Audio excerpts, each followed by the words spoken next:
열왕기상 21장의 29절 말씀을 우리 같이 보시겠습니다. 아합이 내 앞에서 겸비함을 내가 보느냐? 그가 내 앞에서 겸비함으로 내가 재앙을 저의 시대에는 내리지 아니하고 그 아들의 시대에야 그의 집에 재앙을 내리리라 하셨더라. 아멘.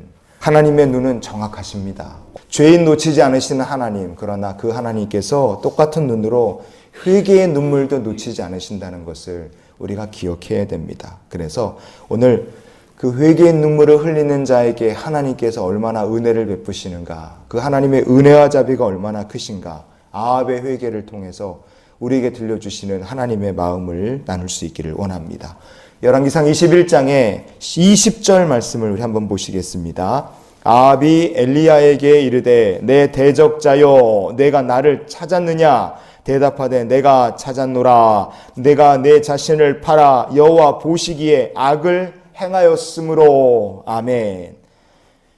엘리야 선지자는요, 아합을 향하여서 네가 너 자신을 팔아서 여호와 보시기에 악을 행했다, 이렇게 아합을 책망합니다. 이거 하나님께서 엘리야를 통해 아합을 책망하신 말씀이죠. 이 무슨 뜻이겠습니까? 겉으로 보기에 나봇의 포도원을 빼앗는 일을 주도적으로 한 사람은 아합의 부인 이세벨이었어요. 억지로 금식하는 자리 꾸미고 가짜 증인 만들고 사람들을 선동해서 아합을 돌로 때려서 죽이고 그 자식들까지도 죽인 일, 그거를 다 한 사람이 이세벨입니다. 그러나 하나님께서는요, 부인 이세벨을 앞에 세웠지만 사실은 그 뒤에서 죄악의 큰 사건을 뒤에서 조정하고 있던 사람이 아합이었다 하는 것을 하나님께서는 알고 계셨고 엘리야를 통해 책망하신 겁니다. 하나님은 선인도 악인도 정확하게 감찰하시는 하나님이시라는 것을 우리가 여기서 다시 볼 수 있습니다. 그러나 아합은 어떻습니까? 뜨끔하고 속이 찔려야 될 사람, 회개해야 될 사람이 아합인데 아합은 오히려 더럽 화를 냅니다. 엘리야 선지자가 가리켜서 내 대적자다, 그리고 막 승질을 부리는 거예요. 이 아합이라는 사람은 이렇게까지 뻔뻔하고 이렇게까지 교만했습니다. 그런 아합에게 하나님께서 무서운 심판 계획을 선포하게 하십니다. 그게 열왕기상 21장의 21절부터 23절에 나오는 말씀입니다. 21절에 보니까 뒤에 이렇게 돼 있어요. 내게 속한 남자는 이스라엘 가운데 매인자나 노인자를 다 멸할 것이요. 집안이 아주 풍비박산 날 거라 말씀하신 거죠. 23절에 보니까 부인 이세벨을 향해 하나님 이렇게 말씀하십니다.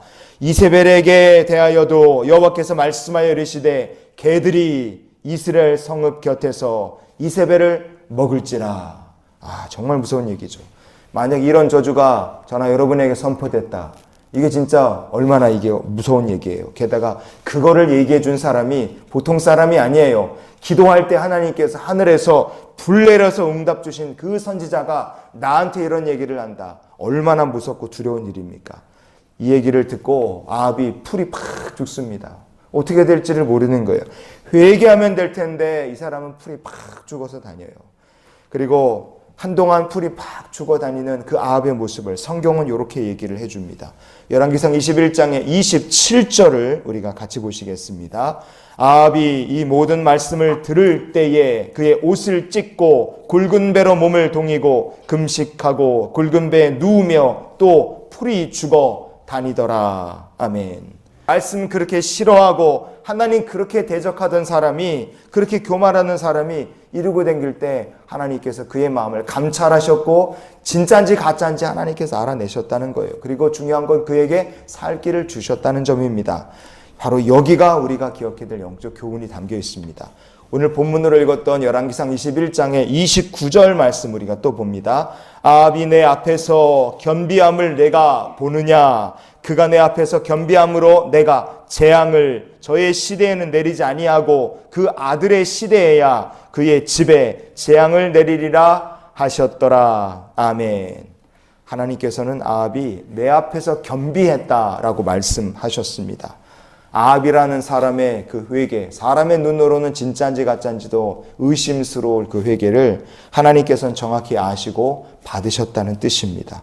여러분, 아합이 받아야 될 무서운 심판이 있었어요. 재앙이라고 하나님 말씀하셨습니다. 근데 그 재앙마저도 하나님께서 아합의 회개를 기뻐하시고 받으셨고 그 아들의 시대로 하나님께서 연기하시겠노라 말씀하셨어요. 여러분, 우리가 이 말씀을 보며 깨달아야 될 것이 무엇입니까? 하나님께서 우리에게 원하시는 것은 심판도 아니고요, 멸망도 아니고 무서운 재앙 내리시는 것도 아닙니다.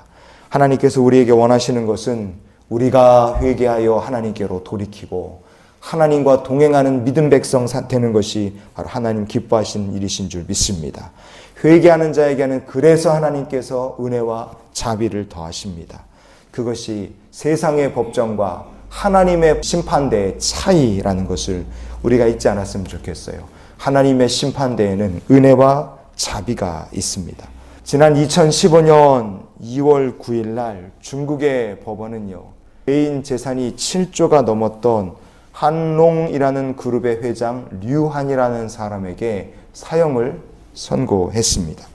류한이라는 사람은 표면적으로는 광산 개발을 해서 돈을 많이 번 사람으로 그렇게 사람들에게 알려졌지만 사실 그의 뒷모습은 조직폭력배 두목이었습니다. 마지막으로 최종 판결을 받던 날 류한은요, 법정에서 눈물을 펑펑 흘리면서 내가 잘못했다 그러면서 회개의 눈물을 흘리고 참회의 발언을 했어요. 다시 인생을 살 기회가 있으면 이렇게 안 살고 조그만 노점상 가게 하나 하면서 식구들과 함께 그렇게 살겠습니다. 그러면서 판사 앞에 눈물을 펑펑 흘리고 제발 살려달라고 울부짖었어요. 그러나 중국의 법원은 가차없이 류한을 사형장으로 그냥 보내버렸습니다. 그래서 불과 49살에 사형을 당해서 죽어요. 여러분, 세상의 심판대라는 것은 참회를 하고 울고불고 불쌍하고 살려달라고 난리를 쳐도 매정하게 죽일 사람은 죽이고 살 사람은 살립니다. 그러나 하나님의 심판대는 다르다 이거예요. 하나님의 심판대에는 자비가 있습니다. 여호와의 눈은 악인과 선인을 정확하게 감찰하십니다. 그러나 여호와의 눈은요, 동시에 회개의 눈물을 흘리는 자도 정확하게 찾아내시는 줄 믿습니다. 그가 악인이라 할지라도, 그가 죽을 죄인이라 할지라도 여호와의 눈은 그가 흘리는 눈물을 보시고 그에게 은혜와 자비를 베풀어 주시는 줄 믿습니다. 아합을 향한 재앙이 아들의 대로 유예가 됐다. 그것은 그 아들도 회개하고 회개의 눈물을 흘리면 하나님께서 그 아들에 대해 하시겠다 말씀하신 재앙도 그 손자대로 유예된다는 것을 우리가 충분히 짐작해 볼 수 있어요. 이세벨이라는 사람에게 하나님 예언하신 무서운 심판 재앙도요, 그가 회개했다면 일어나지 않을 수 있었다는 것을 우리가 오늘 이 말씀을 통해 얼마든지 볼 수 있습니다. 아합과 이세벨, 그 자녀를 향하신 하나님의 무서운 재앙, 이게 최종 선고가 아니라 얼마든지 바뀔 수 있다는 것을 생각한다면 오늘 우리의 삶 속에 회개하고 하나님의 은혜의 보좌로 나아가야 될 이유가 충분한 줄 믿습니다. 그래서 우리가 오늘을 회개하며 살고 이런 기도로 한날의 삶을 살았으면 좋겠습니다. 주님, 오늘도 주를 향하여 뜻을 정하고 회개하며 돌이키는 하루가 되게 하여 주시옵소서. 주님께서 죄인 놓치지 않으시지만 회개의 눈물도 놓치지 않으신다. 우리가 거듭 기억하기를 원합니다. 아합마저도 불쌍히 여기신 그 하나님께서 우리를 불쌍히 여기시고 한날의 삶 동행하시는 날이 될 줄 믿습니다. 주님께로 회개하며 돌이키는 나라, 가정, 자녀들이 되고 우리의 삶이 되게 하여 주시옵소서. 이런 거룩한 소망 가지고 중보하며 기도하는 귀한 날이 되시기를 주의 이름으로 축원을 드립니다.